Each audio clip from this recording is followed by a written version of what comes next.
Hey guys, it's Tombox here. Welcome to another side deck series, the series where we list out side deck options versus various mechanics in the game. In this episode, we are going towards Graveyard Hate.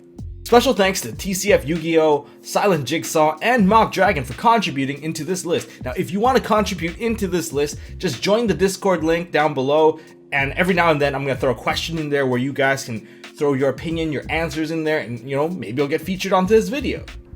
Without further ado, let's get this list started. This is our 10 most useful anti-graveyard cards in Yu-Gi-Oh!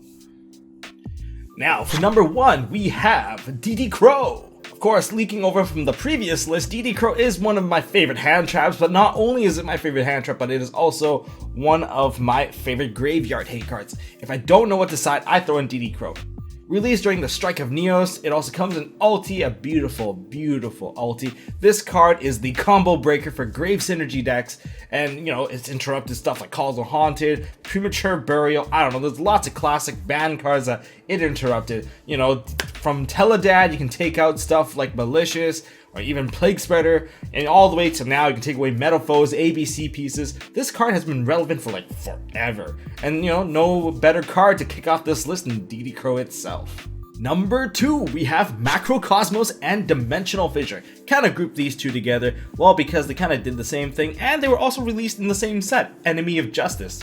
When these cards were released, they weren't too bad, although they were really annoying to deal with since the game was slowly moving towards being, graveyard-centric. But then later on, when the game was super graveyard-centric, where you just synergize everything with the graveyard, whether things need to be activated in the graveyard, banished from graveyard, all that stuff, well, these cards had to go. Well, it's preventing sales, and it was absolutely no fun to play against players with these cards in their deck, and if they opened it so frequently, basically when I bought a new deck, I can't even experience the combos because some jerkwad had to play this deck, and I'm like, oh, okay, well, my guards go banished, and that's the end of it. I thought this game was supposed to be fun. These cards, definitely not fun. So I got limited to 1, and then, well, look at the game right now. It's still super graveyard-centric.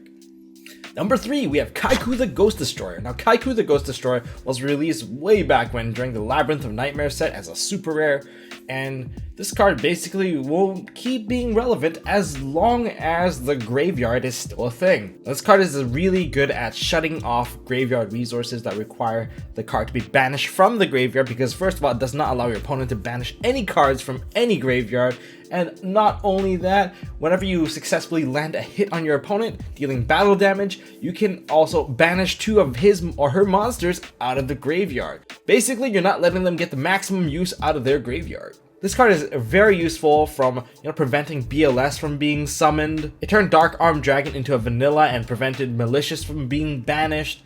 This card allowed spellbooks to go toe-to-toe versus Dragon Rulers, preventing them from banishing from the graveyard and getting more synergy out of the banished stuff. And this card killed Necros pretty badly. No Valk, no synergy for all your spells. Basically a complete shutdown for the Necros. And even now, versus Infernoids, lawn mowing is a thing. You're gonna be, that grass is greener, so they're gonna mill a crap ton of cards. And if you summon Kaku, they can't summon out their Infernoids, and better yet, they can't summon out the Fairy Tale Snow. Man, I hate that card. Number 4, we have Soul Drain. Now, Soul Drain basically is the counterpart to Skill Drain, where Skill Drain negated all the monster effects on the field. Soul Drain prevented the activation of effects that are banished or in the graveyard. Well, basically a full shutdown. Only for monsters, of course, which isn't too bad. But considering that most effects became graveyard-centric during that time period, like, I don't know, say Mermails was a thing, Soul Drain basically didn't allow a lot of these new decks to play, and being a floodgate, it got shut down to 1 pretty quickly. Number 5, we have the End of Anubis. The End of Anubis is a very awesome monster card. I remember that this was one of my favorite cards back when I started playing Yu-Gi-Oh! Casually. I played a Fiend deck, and this was one of my favorite dudes because it was a strong Summon Skull, 2500 body, and it's kind of like a Necrovalley, kind of like Soul Drain. Well, basically, it's its own thing. The effect basically shut off anything that targeted the graveyard or activated in the graveyard, so all their effects are negated, whether it be spells, monsters, or traps. And I remember several Monarch players did try to use this against Burning Abyss, and it was hilarious. By putting this monster on board, it felt really bad because none of their effects would go off, And to some people that use some grave synergy, it just couldn't activate, like breakthrough skill to activate in the graveyard. Yeah, that card is also negated. But due to the lack of protection, this card kind of died off, and especially with 0 defense, it's probably not going to hold its own. Fun fact, this card protects your graveyard from DD Crow. Number 6, we have Big Burn from Invasion of Chaos. Funny enough, this card wasn't reprinted a lot at all, actually. Well, this card, whenever your opponent targets a monster in the graveyard, it's basically a bomb. It blows up the entire graveyard, killing all the monsters from both players' graveyards. Both players will banish all monsters in their graveyard, and that's basically it.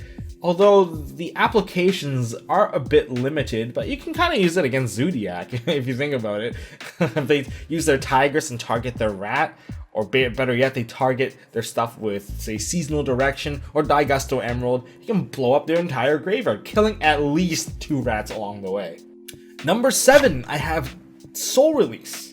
This is the oldest card on this list, and dating back to Metal Raiders, this card had a very simple effect of just banishing 5 cards. Back when the graveyard was very limited to, like, what, maybe a Premature Burial, maybe just a Call of the Haunted. I think there wasn't very many cards that synergize with this very well. And, you know, this card's not chainable, it's a normal spell, it's much slower, but where it does not make up in speed, makes up in quantity. You can banish a crap ton of cards.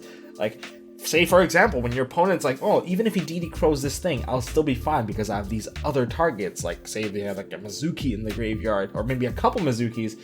Maybe they can handle the DD Crow, but they can't handle that Soul Release that just shuts off the entire turn. You can catch people by surprise. Occasionally, I do side this in for fun, and I do enjoy it. Try it out probably at locals to see how it fits. Depending on the matchup, depending on the meta, it could work out in your favor. But imagine fighting against like a Metalfoe player and they have those counters in the graveyard. Man, say goodbye to all the counters in their graveyard. Number 8, we have the Fiend Comedian. Now, the Fiend Comedian is a very funny card because, first of all, comedian, but like, this card has not been reprinted yet. And this is a very old card from Legacy of Darkness.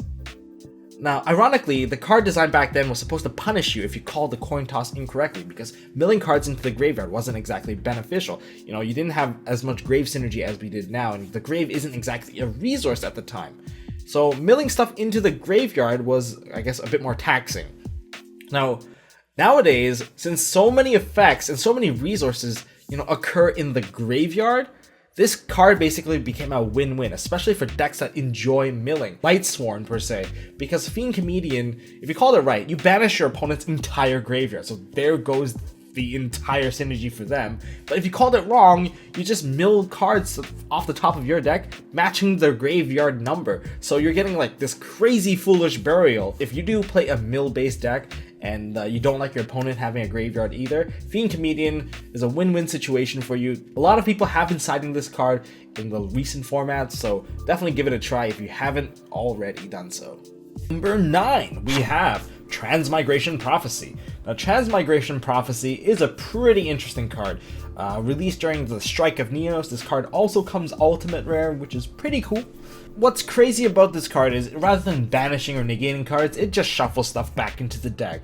And as, you know, we progress through later on in Yu-Gi-Oh!, shuffling stuff back into the deck is sometimes much more harmful than just, you know, putting them into the graveyard or, like, banishing them.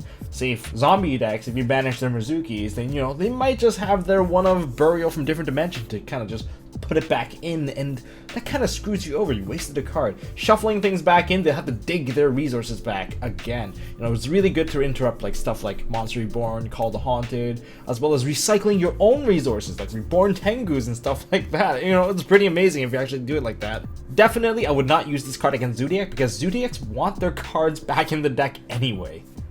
Number 10, we have Necrovalley. Now, Necrovalley obviously would be on this list. Why is it, like, you know, so far out? Of course, there's something relevant to the anniversary pack that was released last year for OCG. But first of all, Necrovalley basically doesn't allow you to banish stuff out of the graveyard. Not only does it prevent your banishment, but, you know, you can't move cards out of the graveyard entirely unless it's by its own effect. Or is it? To keep itself relevant in the game, it decided to, you know, get an upgrade from Konami. Now, the OCG errata on this card, which we will eventually get, basically remove the clause where it can remove itself. So stuff like Metalful Fusion, all your Paleozoic cards are basically shut down. Even Grapha can't even summon himself out anymore. That errata does, make Necrovalley a one-card shutdown to the Paleozoics entirely. You can't even use your frogs. This card, lovely. Well, that is it for the 10 most useful anti-grave cards in Yu-Gi-Oh! Hopefully you guys like this list, and if you have other cards that you agree with, don't agree with, you can add it down in the comment section below. I would love to hear your thoughts. And special thanks to these guys for contributing to this list. Now, if you want to contribute, of course, the Discord thing is still available. Just check down in the description below. And one more thing, don't forget to check out Team APS's latest videos from 5 decks that work better with That Grass is Greener. And I think one of the cooler videos that I saw off of their channel, definitely take a look, would be the Play Yu-Gi-Oh! Your Way. And that is it for this episode of Side Deck Series. Next time, we'll probably cover another aspect of the game that we probably want to side for, because these are mechanics that are all too frequently appearing in Yu-Gi-Oh! Hey guys, thanks for watching. And if you guys want to see more stuff from MST.TV, drop a like and hit the left button over here to subscribe. Or if you want to check out another video from us in the past, click here on the right. And as always, don't forget to hold on to your MST.TV.